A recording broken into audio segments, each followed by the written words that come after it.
Donc dans cette vidéo je vais vous montrer comment on grave sous TopSolid sur la découpeuse laser. Donc je vais chercher mon fichier où il y a de la gravure dessus, donc je valide. Donc ce fichier c'est le porte-clés d'établissement, donc j'ai plusieurs types de contours ici.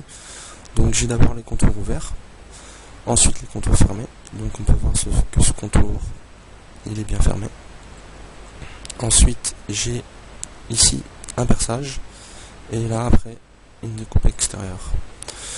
Donc dans un premier temps je vais réaliser les opérations de couture, donc mon associatif, je valide.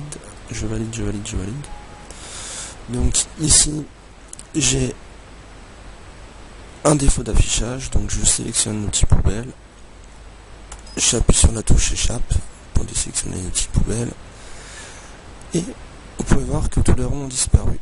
Donc mes opérations de couture ont été effectuées, je crée un nouveau fichier de fabrication, sheet metal, je valide. Je vais chercher une nouvelle pièce, je clique sur ma pièce, pas de transformation. Donc ici il faut bien cocher la case ligne et arc ouverte. Pourquoi? Parce que en fait je vous ai dit au début de la vidéo que là j'ai des contours fermés et j'ai des contours ouverts. Si je désélectionne cette ligne là, les contours ouverts ne seront pas importés. Donc ici donc TopSolid me fait mentir un peu parce que ici j'ai un contour ouvert et il me l'a importé. Donc pour vraiment avoir tout le lettrage, donc en fait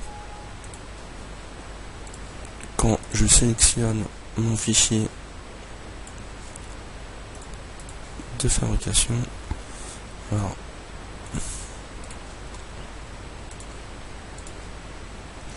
là je dois bien importer mes lignes arc ouvertes. Je sélectionne ma machine et je définis mon épaisseur à ne surtout pas oublier. Donc je suis bien sur la laser et j'ai bien toute ma géométrie. Donc ici je peux revenir à tout moment sur la machine pour modifier l'épaisseur ou la matière. Excusez-moi. Donc alors on va commencer par définir les usinages. Donc je vais commencer par effectuer mes découpes. Donc je sélectionne toutes mes découpes. Donc alors là on peut voir que sous TopSolid ici on a une trajectoire continue verte, ici on a une trajectoire discontinue verte. En fait TopSolid il a repéré en automatique que ça va être de la gravure, enfin que le E va être en gravure et que l'autre trajectoire va être en découpe. Alors pourquoi? Parce que tout ce qui est trajectoire ouverte le définit comme une trajectoire de gravure et vice versa, une trajectoire fermée définie comme une trajectoire de découpe. Donc si je veux une trajectoire fermée en découpe, donc je vais en gravure pardon, je vais sur modifier les paramètres d'usinage. Donc ensuite je sélectionne la trajectoire que je veux changer. Ensuite je vais dans la table de découpe.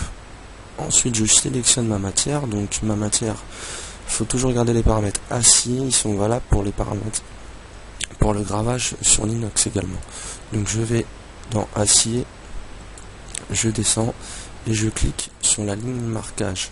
Donc j'ai juste besoin que mon curseur soit dans une des cases de la ligne marquage. La ligne marquage c'est celle-là. Ok, donc je valide. Donc ensuite là ça m'a modifié les paramètres de découpe. Donc là ici j'ai les paramètres de découpe, paramètres marquage, je valide.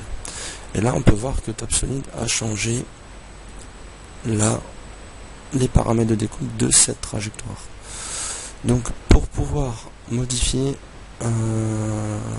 toutes mes trajectoires en même temps, donc je vais découper mon fichier.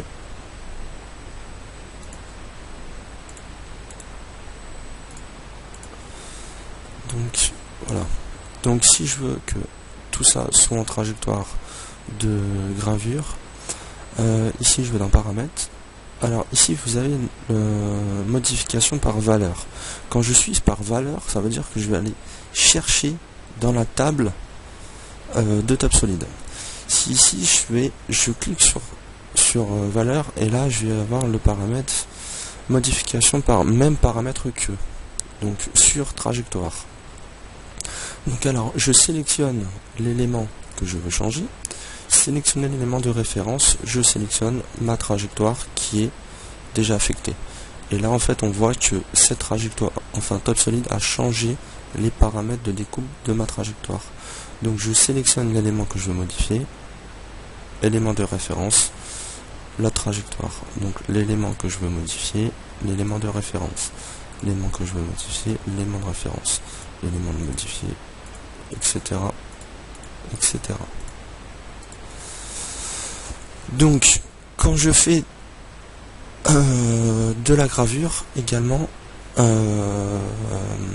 j'ai pas besoin que mon laser, la tête de mon laser remonte entre chaque trajectoire, ce qui me permet d'éviter, enfin ce qui me permet de gagner du temps. On appelle ça travailler en tête rasante. Pour travailler en tête rasante, c'est une modification entre trajectoires de découpe. Donc il faut que je sélectionne la trajectoire de découpe. Donc je vais dans les paramètres, je clique sur la trajectoire de découpe, et en fait ici j'ai un onglet qui va me permettre de définir la position de la tête. Donc ici je coche cette case là, d'accord, ça veut dire que je vais travailler en tête baissée, en tête rasante, on appelle ça une tête rasante. Donc je valide, et là on peut voir que la trajectoire elle a changé de couleur, et quand vous allez découper cette pièce là, en fait ici là le laser va graver, d'accord, mais pour aller de ce point à ce point là, j'ai pas effectué de découpe, donc il n'y a aucun danger. Donc je peux directement passer en tête rasante à ce niveau-là.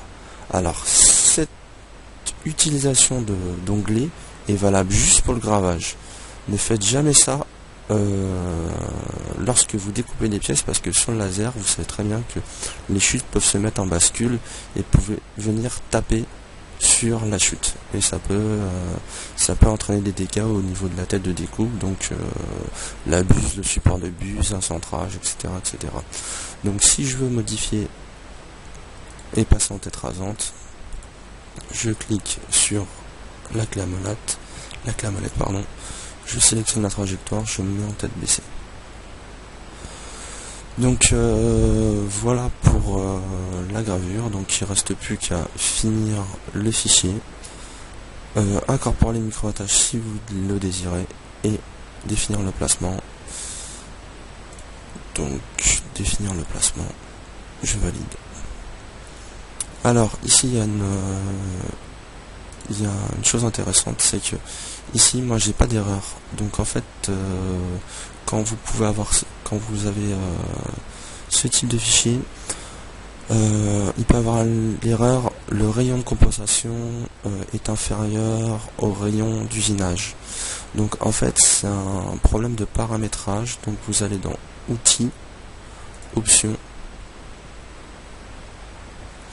donc ici vous allez dans découpe, et là vous allez dans général, et là au niveau du mode de calcul des compensations en simulation, ici logiquement la plupart du temps il est paramétré en code G, en G41 ou en G42. Donc ici il faut l'intégrer dans les trajectoires de découpe. Pourquoi? Parce que en fait ça veut dire que le rayon ici, le diamètre du faisceau par défaut, si vous avez un rayon de 0,1 à effectuer, et que là votre rayon il est de 0,2, et ben vous n'allez pas pouvoir l'effectuer. TopSolid il va bugger, il va dire c'est comme si vous voulez usiner un rayon de 5 avec un poinçon, j'ai bien dit un poinçon de 50. C'est pas possible, le trou n'existe plus, il va être, on respecte pas les spécifications. Et par rapport aux tolérances de la géométrie, vous avez une tolérance de 0,001 mm, il va pas vouloir le faire, il va dire qu'il y a une erreur. Donc là j'ai mon petit OK qui apparaît en tout petit, je valide. Donc voilà, donc si vous avez ces paramètres là de cocher dans TopSolid et de la gravure à faire, vous pouvez le faire comme ceci.